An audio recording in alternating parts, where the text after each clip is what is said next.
Assalamu alaikum everyone. Today's topic is hereditary spherocytosis.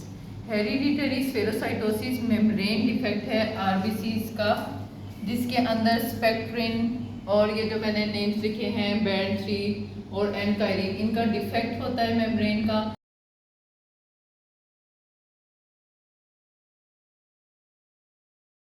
और RBCs होते हैं वो बिल्कुल स्मॉल स्फेरिकल से बन जाते हैं। नॉर्मली आपको पता है आरबीसीज बाइकॉनकेव होते हैं, बाइकॉनकेव, और बीच में सेंट्रल में एक पैरेलल होता है।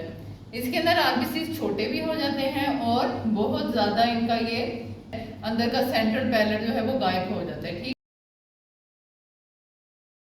है, तो इसकी वजह से ये स्प्लीनिक डिस्ट्रक्शन के लिए प्रोन होते हैं।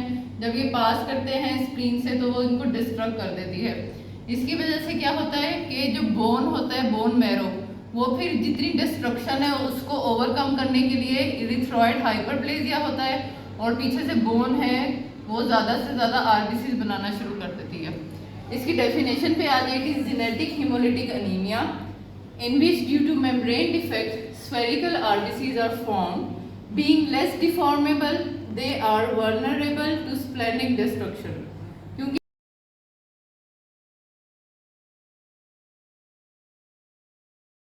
डिफॉर्म जो है लेस डिफॉर्मेबल होते हैं, इसलिए स्प्लीन इनको डिस्ट्रक्ट कर देती है। अभी 75% केसेस में ऑटोसोमल डोमिनेंट होता है, 25% केसेस में ऑटोसोमल रिसेसिव होता है। नॉर्मली आपको पता है आरबीसीज का लाइफ स्पैन होता है 120 डेज, लेकिन एचएस में इसका लाइफ स्पैन हो जाता है 15 to 20 डेज। सो अब आप देखें कि ये कितना कम इसका लाइफ स्पैन हो गया है। अभी कितना कोप कर सकता है आपके उसमें बॉडी में। प्राइमरी टाइप में 50% केसेस में एंटारिन डिफेक्ट होता है।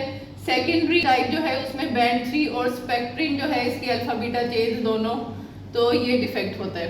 Vertical protein interaction is defective, lipid loss of lipid bilayer, जो लिपिड बाइलेयर होती है उसका लिपिड लॉस हो जाता है। अब इसकी फॉर्म्स पे आ जाए, 3 फॉर्म्स हैं, माइल्ड, मॉडरेट और सीवियर। माइल्ड फॉर्म में नॉर्मल एचपी होगी, कोई अनीमिया नहीं होगा, बिल्कुल माइल्ड सी स्प्लेनोमेगाली होगी और जॉन्डिस भी बिल्कुल माइल्ड होगा। मॉडरेट में मॉडरेट अनीमिया होगा, रेटिकुलोसाइट काउंट बढ़ जाएगा और बिलीरुबिन भी बढ़ जाएगा बॉडी में, और स्प्लेनोमेगाली होगा। सीवियर फॉर्म में मार्क्ड हिमोलिसिस होगा, अनीमिया भी बहुत ज्यादा सीवियर होगा, हाइपरबिलिरुबिनीमिया होगा, मार्क्ड स्प्लेनोमेगाली होगी और गॉल स्टोन्स होंगे। पेशेंट जो है वो गॉल स्टोन के साथ आपके पास प्रेजेंट करेगा। ये रिसेसिव पैटर्न मोस्टली शो करता है। मोस्टली जो केसेस हमारे पास आते हैं 75% केसेस ऑटोसोमल डोमिनेंट ही होते हैं और 25% केसेस ऑटोसोमल रिसेसिव होते हैं। तो ये जो सीवियर फॉर्म है इसमें मोस्टली रिसेसिव पैटर्न होता है।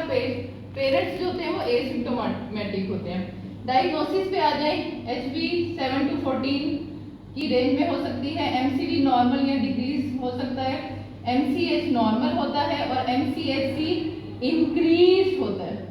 So this is the point which you should note. Platelet normal होते हैं। स्मीयर में आपको एनआइसोकोइलोसाइटोसिस नजर आएगा, यानी कि variation in size and shape नजर आ सकता है। पॉलीक्रोमेसिया, वेरियस हेयर्स के सेल्स नजर आएंगे और स्फेरोसाइट्स नजर आएंगे। बेसिकली आपके स्फेरोसाइट्स ही नजर आते हैं। रेटिकुलोसाइट काउंट इंक्रीज कर देगा क्योंकि बोन मैरो जो है वो बहुत ज्यादा आरबीसीज बनाना शुरू कर देगी, क्योंकि ब्लड में हिमोलिसिस हो रहा है, उसको ओवरकम करने के लिए बोन आरबीसीज बनाएगी। बिलीरुबिन इंक्रीज होगा, यूरोबिलिनोजिन भी इंक्रीज होगा, हीमोग्लोबिन भी इंक्रीज होगा और एलडीएच भी इंक्रीज होगा। प्लेटलेट्स नॉर्मल होंगे, डब्ल्यूबीसीज भी नॉर्मल होंगे। ऑस्मोटिक फ्रेजिलिटी टेस्ट पे आ जाए, it is degree of haemolysis in hypotonic solution, इसको हम मेजर करते हैं। और एब्जॉर्प्शन जो होती है सुपरनेटेंटली, वो स्पेक्ट्रोफोटोमीटर से जो मेजर कर लेते हैं। उसके बाद ऑटो हिमोलिसिस टेस्ट पे आ जाए, पेशेंट आरबीसीज एंड सीरम, इसको हम इंक्यूबेट करते हैं 48 आवर्स के लिए with glucose and also without glucose, और फिर हिमोलिसिस को नोट कर लेंगे। एसिडिफाइड ग्लिसरॉल हिमोलिसिस टेस्ट में भी हम पेशेंट के आरबीसीज लेंगे और उनको इंक्यूबेट करेंगे विद बफर्ड ग्लिसरॉल सॉल्यूशन और एट एसिडिक पीएच, और फिर हिमोलिसिस देख लेंगे। ये 5 मेलेमाइट टेस्ट, इसके अंदर में ईडीटी की पर्पल वायल में सैंपल लेंगे और देखेंगे कि डिक्रीज बाइंडिंग होगी विद ईएमए। ट्रीटमेंट यही है, ट्रांसफ्यूजन होती है पेशेंट्स की, स्प्लीनेक्टोमी हो जाती है, और जो गॉल ब्लैडर स्टोन्स है, जिस तरह ये स्टोन्स हैं, तो फिर हम कोलिसिस्टेक्टोमी कर देते हैं। तो यही इसका ट्रीटमेंट है।